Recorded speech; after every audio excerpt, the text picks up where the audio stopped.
That could have been bad.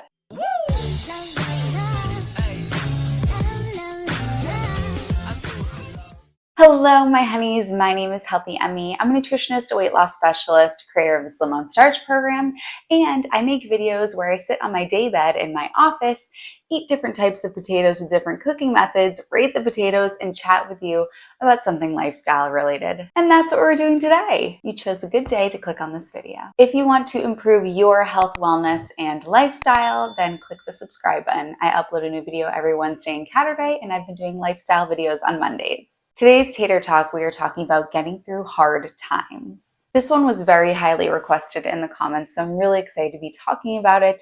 Let me know what you want the next Tater Talk to be. Of course, before eating, I always meditate for 1 minute. I just did it before I pressed the film button, and I'm on the back end of a girls' trip. Some of my closest friends, we went up to Maine this weekend, and I actually had us meditate before breakfast, and I hopefully planted a seed because I needed to do my meditation. So I invited my friends to do it with me, and everyone did it. And I guided us through a quick little 1 minute meditation. So in those scenarios, be you, do what you need to do, and you may inspire others. Don't be embarrassed. I could have been embarrassed that I like to meditate before my meals and not done it or gone off by myself and do it, which I usually do go off by myself and do it. But I said, why don't I invite my friends to do it? And if they say no, no problem. I'll just go off and do it. But what's the worst that can come from this? And I think I may have planted a seed. Today's method of cooking the sweet potatoes, let me show you. So sometimes, I love them baked. I really do. But sometimes I want them to be steamed because they taste like vanilla frosting. The consistency is very different when they're steamed. They're much more wet. As you can see, this one here, it's very, very wet. When you bake them, more of the water gets removed, so they're a little bit more dry. But when you steam them, yes, they're less, wow, that is a caramelized, sugary, intense taste. They don't hit in the same way, but the consistency is nice. It's like a frosting. I always tell people that the Hawaiian sweet potatoes are like the cake itself. It's very dense. Whereas when you steam these babies, they get this creamy consistency. And I've actually made a cake and I used these to make vanilla frosting. I have a feeling I'm not going to rate this as highly as the ones that are baked, but we'll see. So I washed them. I put them into my steamer basket in the Instant Pot. I steamed them for about 7 minutes, and I actually kept them in the Instant Pot for another 10 to 15 minutes. These cooled in the fridge overnight, and lately I've just been eating them right out of the Instant Pot, but I made these yesterday and I ended up not eating them, and I thought I was going to eat them, so they went in the fridge overnight, and I'm having them now. I did reheat these. I like the Hawaiian sweet potatoes cold, but something about these cold kind of makes me gag a little bit.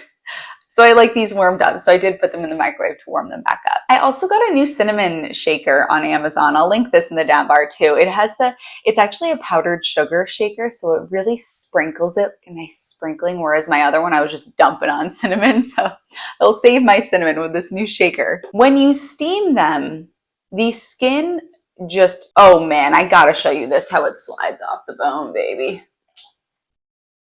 It just comes right off, and I always eat the skin.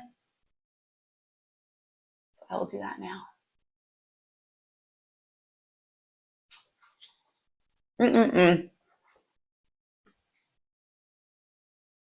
All right, I will show you the cut, and we'll do the taste test because it cuts like butter, for lack of a better term. I mean, that is just, what's kind of funny is sometimes, because I used to be the cinnamon roll queen, and sometimes I wanted a dry cinnamon roll, whereas sometimes I wanted it really gooey. And so I would compare this cooking method to be the gooey nucleus of the cinnamon roll, whereas something like Hawaiian sweet potatoes, or sometimes when you bake these and they dry out a little bit more, that's the dry cinnamon roll. Cinnamon as always. And now let's taste test. What am I going to rate it?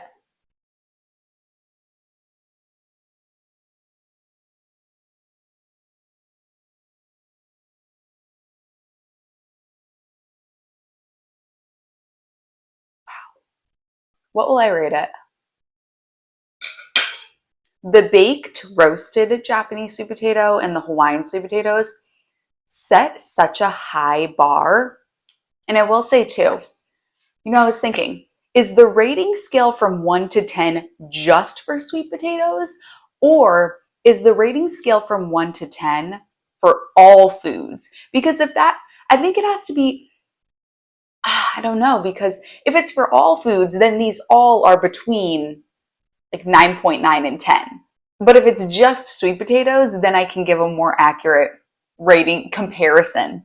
So I don't want to say, oh, X method is like a 1, because I don't want you to get the impression that I think that that food is a 1 on a scale of 1 to 10. That's on the sweet potato scale. The sweet potato in and of itself is already above 9. But for the purpose of comparison of cooking methods, it may be better for us to have a conversation about how this scale of 1 to 10 is just for sweet potatoes. But even then, I just feel bad rating it so low. Anyway, I'm going to rate this method. It's definitely lower. It's definitely the lowest of all of the Tater Talks that I've done so far. But I've been eating it this way lately just because I've been craving it, this texture. It's not as out of this world as the others. It's still absolutely delicious. I think I need one more bite for an accurate description.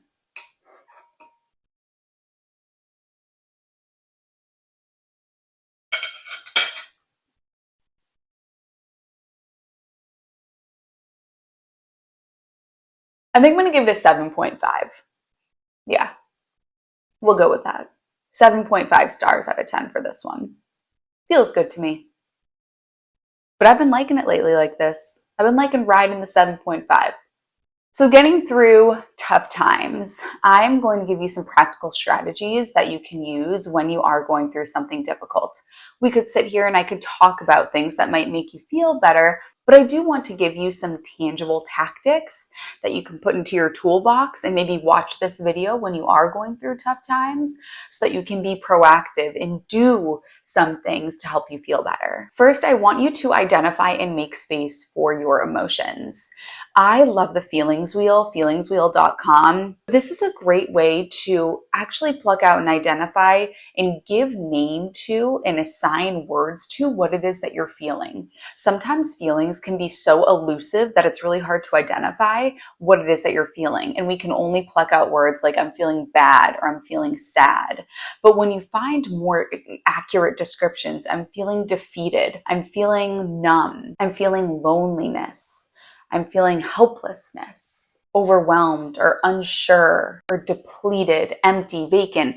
When you can pull out those words and you say, yes, that is how I'm feeling, it gives you such clarity to a situation of emotional overwhelm that can feel like you're out of control, you can't grasp onto anything, you don't know where to go from here. Giving yourself clarity on what it is that you're feeling can be the first step to moving through that emotion and making sure that it doesn't stick around forever. This is how we work through our emotions. I also said that I want you to make space for these emotions. It is so important to let emotions run through you. Emotions are energy in motion, meaning that they are not going to stick around forever, but we have to grant them space so that they can work our way through us.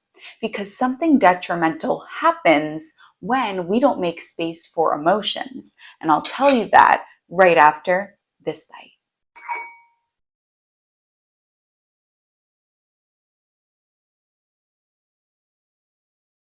This has more of a soft serve ice cream kind of texture, whereas the other one is more like sticky, gooey caramel when it's roasted. This is more frosting, smooth. I need a feelings wheel for my sweet potatoes to describe them. So as I noted, emotions are energy in motion. And if you suppress that energy, you're going to feel it in a physiological sense, meaning you're going to feel physical ailments if you do not allow yourself to work through emotions. Back pain is so closely tied to pushing down emotions, I cannot even tell you. We hold these emotions physically. Migraines are stress related, headaches are stress related, sleep problems, digestive issues. The gut is the second brain. 95% of the serotonin in our bodies, serotonin being the mood stabilizing hormone, is created in our gut. So all of this is connected. If we don't allow ourselves to make space for emotions, identify them, give ourselves the opportunity to actually feel them, if we just suppress, we're not only going to do ourselves the disservice of elongating those emotions, but also we're going to start to feel physical ailments because we push them down. The emotions are going to start to manifest in a physiological sense too in our bodies. Got to adjust this lighting. There's a book called The Body Keeps the Score, which talks about how trauma is trapped in our bodies. So when you grant yourself the opportunity to identify your emotions and feel them, not only do you sidestep that consequence of feeling the emotions physically in the long term and chronically, it also gives you a sense of empowerment. Because you are able to accurately identify those emotions, it gives you a sense of, okay, I know what it is that I'm feeling. This might be the first step to working through the emotions and perhaps even doing some problem solving for what is causing those emotions in the first place. It also makes communication to your supports much more easy because you can accurately identify exactly what you're feeling, convey it to them so that not only can you gain empathy from your supports, but also they can assist you in the problem solving if there is a problem to be solved that could help alleviate these emotions. And if there isn't, then at least they can understand how they can support you during these difficult times because you can accurately convey to them how you're feeling. You can feel heard and seen by them because you've found the correct words to express how you're feeling. Which leads me to my next point right after these words of how I'm going to describe how this bite of the sweet potato tastes. Let me really think about it. I've got it. Yesterday on the girls' weekend, they had for breakfast a French toast casserole. I had sweet potatoes. And the bite that I just took, so the French toast casserole was crispy on the top, but it was gooey on the bottom.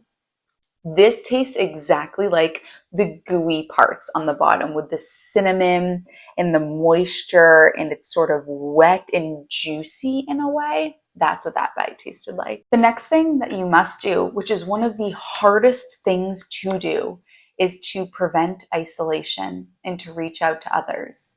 Now, I'm not saying that you are in a position forced to communicate how it is that you are feeling to others. If you're not at that point yet, that is okay. But at the very least, we need to make sure that you are not isolating yourself and you are not turning others away. As I say to my clients very often, turn to people, not to food. If we don't turn to others, we're going to turn to something else to work through it and to numb it out, be it the bottle, be it food, be it any other addiction that you have. And if you don't do that, you suppress the feelings, and we know how that turns out. Then we start to manifest that stress physically. Why do I want you to spend time with others? You don't even have to talk about how it is that you're feeling if you're not ready to do that, but at the very least, spend time with other people. This is going to affect us positively on a chemical level as well. Studies show that people who have strong social connections are more resilient in the face of adversity. So just by having these social connections, when challenge comes up, why it is, we could have so many theories for this. My thought is perhaps from an evolutionary psychology perspective. Back in the caveman days, if you had more people in your village was more likely to survive. So when challenge came, you knew that you had others to rely on. And perhaps that's why it is that in the modern day, those that have more social connections can face challenge and adversity with more ease. Oxytocin is the feel-good hormone that we get when we bond with others, so we can elicit that feeling to help reduce our stress. Another hormone is norepinephrine. This is another one that is influenced by our social interactions. It helps us feel more alert and more motivated. So when we're around other people, if you're feeling more alert and more motivated, likely when it comes to emotional regulation, you're going to be able to identify your emotions with more clarity and also be motivated to go through the problem solving to help alleviate what is causing those emotions in the first place. GABA is another neurotransmitter that helps with our stress levels and regulating them. And this is another neurotransmitter that, once again, is influenced by social interactions. It's shown that positive interactions with others can help release more GABA, which can help us feel more relaxed and more calm. The next thing that I want you to do, and I know you're going to roll your eyes at this, but stick with me, listen. Journal. I know. Everyone says to journal and it's very overwhelming. Well, let me tell you why journaling is overwhelming. Because on average, the thoughts in our brain move 9 times faster than what we are able to write and what we are able to speak. So if you get to the journal and you think, I just have so many thoughts coming to me, I can't write them out. This is so overwhelming. I don't know what to write. I'm not going to journal. It never helps. That is keeping the problem in its place. It's keeping the emotions here. I've talked about, and I think one of the recurring themes of this video is allowing the emotions to go through you. So allow the thoughts to come through you as well. And allow yourself to slow down and grant space for the thought and for the emotion so that you can properly work through it. So whatever comes out on the journal, if you say, I don't know what to write, I have so many thoughts, then that's what comes out. Whatever comes out, let it come out. But allow yourself to work through the thoughts, slow down your mind, and process it through written word. And if you're a client of mine and you need some journal topics, you're not quite sure, if questions that you need to answer are good things for you, just write me a message and say, I want to journal, I'm going through something difficult, or I just want to journal. Can you give me a few questions? You know me, you know my journey, I know my clients, I know what they're going through, I know a lot about them, and I'm able to provide those questions to you. So if you're a client of mine, just ask me for, 2 or 3 journal topic questions, and I would love to provide those for you. The next tool is to revisit, reestablish, and maintain one of my favorite things, which is routine.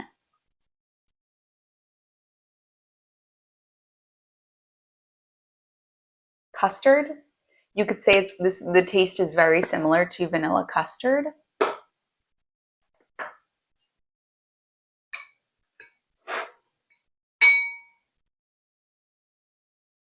What am I going to say about this bite?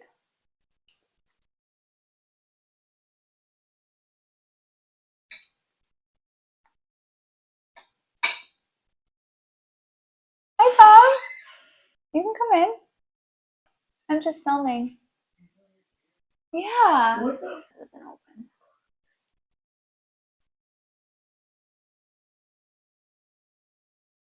The leasing agent of the apartment that I live in stopped me in the lobby yesterday, and she said, I follow you on Instagram, and I saw those Hawaiian sweet potatoes, and I bought a box, and I had my first one last night. My heart was so full. And then I went to my girls' weekend with my best friends that I've known forever. And one of the ladies there, she said, oh my God, so she's been buying the Hawaiian sweet potatoes since I think I gifted 1 or 2 to her a few years ago, and she's been buying them ever since. She goes, on Instagram, you said that you have to put them in the fridge overnight. Well, I wasn't doing that. I put them in the fridge overnight. Her eyes were as big as the moon when she was saying this to me. She goes, it tasted exactly like brownies. She was like, it was insane. I need to write down to do that every time because it tasted so good. Okay, so back to reestablishing routine. When we are emotionally overwhelmed, when we're going through something very difficult, a lot of the time it's out of your control what it is that's causing your emotions. So I know earlier in this video I talked about doing some problem solving to help alleviate the issue that is causing the emotions in the first place. But much of the time, our emotions are caused by things that are out of our control. Maybe a loved one is sick, or we're having stress at work, or you know your situation. So what in your life can you control? And we can turn to control and we control things in an unhealthy way, or we can be proactive in establishing a healthy wellness routine that is within our control that helps us feel better. So I want you to evaluate, what time do you get up every day? What time do you go to bed every day? Are you meditating? Are you making time for exercise? Are you journaling? Are you in a good routine with cleaning your area? What about your skincare routine? What about your self-care routine? So revisit what your routine currently looks like and reestablish it, freshen it up a little bit to give you a sense of control and to help elicit feelings of self-efficacy and the ability to control positive emotions as well. I want to elicit some positive emotions. I want to elicit some confidence and some excitement and some routine. And so I'm going to do that by establishing a new wellness routine that really makes me feel good about myself. I also want you to practice gratitude. And what I mean by this in a tangible sense is to write down 3 things every day that you are grateful for. Where attention goes, energy flows. And so if we're able to focus on all of the good in our lives, and they can be teeny tiny things. I am so grateful that my microwave worked today so that I could heat this up, because sometimes the power is out and I'm not able to heat up my sweet potatoes and my day isn't as great. So to identify the teeny tiny little things that you're grateful for. I'm grateful that the rain held out so that it wasn't raining when I was on my walk with my significant other this morning. What are you grateful for? I'm grateful that I have a camera that I'm able to film these YouTube videos on. I'm grateful that my family is healthy. The list is endless, but where attention goes, energy flows. So when we focus on all of the great things that we have in our life, we'll actually start to notice more great things happening in our lives. More great things will start to pop up because that's what we're trained to focus on. We're training our brain to focus on it because the default for our brain actually is to focus on the negative. And the last thing, which is going to tie into the word of the day for today's video, and I also do want to ask a question because I love asking questions. It's so great to get answers in the comments. But anyway, I always remind myself, this too shall pass. This is temporary. The good news, nothing lasts forever. The bad news, nothing lasts forever. So what it is that you are currently going through, it will pass. The emotions that you're experiencing are temporary, and this storm is not going to last forever. But in order for that to be true, you do have to make space and let the emotions pass through you. So I want you to comment if you made it to this point of the video, this too shall pass. And then the question that I want to ask you. Okay, my question is this. Would you rather have a rainy, cozy weekend or a hot and sunny weekend? Let me know in the comments. And of course, let me know what you want the next Tater Talk to be. I love you, honeys, and I'll see you in my next video.